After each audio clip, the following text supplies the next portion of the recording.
ನಮಸ್ಕಾರ. ನಾನು ಸಿಡ್ಲಿ ಬಸ್ಸಾ. ಇವತ್ತು ರಾಷ್ಟ್ರೀಯ ಗೃಹ ಮಂತ್ರಿ ಅಮಿತ್ ಶಾ ಅವರು ಒಂದು ಹೇಳಿಕೆ ಕೊಡ್ತಾರೆ.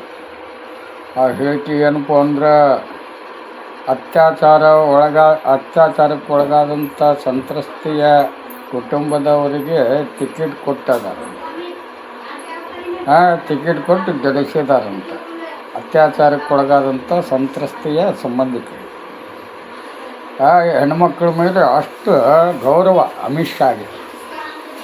ಅದಕ್ಕೆ ಅವನು ಅಮಿತ್ ಶಾ ಹೆಣ್ಮಕ್ಳ ಮೇಲೆ ಗೌರವ ಇದ್ದಿದ್ದಕ್ಕೆ ತನ್ನ ಗುಜರಾತ್ನಲ್ಲಿ ಒಬ್ಬ ಮಹಿಳೆ ಕುಟುಂಬನ ಕೊಲೆ ಮಾಡಿ, ಆ ಮಹಿಳೆ ಮೇಲೆ ಅತ್ಯಾಚಾರ ಮಾಡಿ ಕೊಲೆ ಮಾಡಿ ಅಪರಾಧಿಗಳಿಗೆ ಗಲ್ಲು ಶಿಕ್ಷೆ ಆಗಿ ಕೊನೆಗೆ ಅವ್ರಿಗೆ ಜೀವಾವಧಿಗೆ ಇಳಿಕೆ ಮಾಡಿ ಕೊನೆಗೆ ಸನ್ನಡತೆ ಆಧಾರದ ಮೇಲೆ ಅಪರಾಧಿಗಳನ್ನ ಬಿಡುಗಡೆಗೊಳಿಸಿ ಅಂಥ ಹಡಿಬಿಟಿ ಮಕ್ಕಳಿಗೆ ಹೂವಿನರ ಹಾಕಿ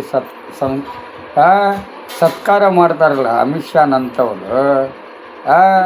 ಇಂಥ ನನ್ನ ಮಕ್ಕಳು ಮಹಿಳೆಯರಿಗೆ ಗೌರವ ಕೊಡ್ತಾರ ಇವರು?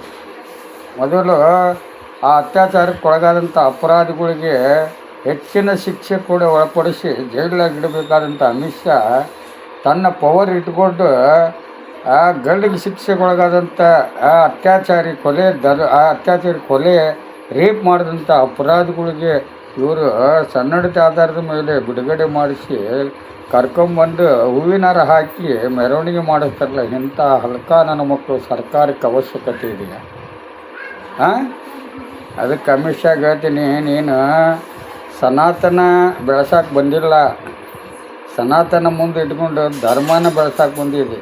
ನಿಂದೊಂದು ಧರ್ಮ ಇವತ್ತು ಶೂದ್ರ ಧರ್ಮನ ಎತ್ತಿ ಕಟ್ಟಿ ಹಿಂದೂ ಅಂತ ತಿಳಿಸಿ ಏನು ಉಪಯೋಗ ಲಾಭ ಪಡ್ಕೊಂಡು ಆಮೇಲೆ ಹಿಂದೂಗಳನ್ನ ಯಾವ ಪರಿಸ್ಥಿತಿಗೆ ತರ್ತಿ ಅನ್ನೋದು ಎಲ್ಲರಿಗೂ ಗೊತ್ತಿದೆ ಅಮಿತ್ ಶಾ. ಬಿಡೋ ಗತ್ತು. 2028ಕ್ಕೆ BJP ಸರ್ವನಾಶ ಆಗುತ್ತೆ. ಅದಕ್ಕೆ ಉತ್ತರ ಕೊಟ್ಟು ಬಚಾವಾಗೋದು ಕಲಿ ಸಾರ್ವಜನಿಕರಿಗೆ. ನೀ ಮಾಡಿದ 2014ರಿಂದ ಇಲ್ಲಿವರೆಗೂ ನಿನ್ನ ಸಾಧನೆ ಏನಂತ ಸಾರ್ವಜನಿಕರ ಮುಂದೆ ನಿನ್ನ ಮೋದಿ ನೀನು ಬಂದು ನಿನ್ನ ಒಳಗಡೆ ಇದ್ದಂಥದನ್ನು ಏನು ನಿನ್ನ ಕಿತ್ತು ಹೋದಂಥ ನಿನ್ನ ಸಾಧನೆಯನ್ನು ಜನರ ಮುಂದೆ ಹಂಚಿಕೊ. ಅವಾಗ ನಿನಗೆ ವ್ಯಾಲ್ಯೂಯೇಷನ್ ಇದೆಯಾ ಅಥವಾ ವ್ಯಾಲ್ಯೂಯೇಷನ್ ಇಲ್ಲ ಅನ್ನೋದು ಜನರು ನಿನಗೆ ಉತ್ತರ ಕೊಡ್ತಾರೆ. ಈ ವಿಷಯದಿಂದ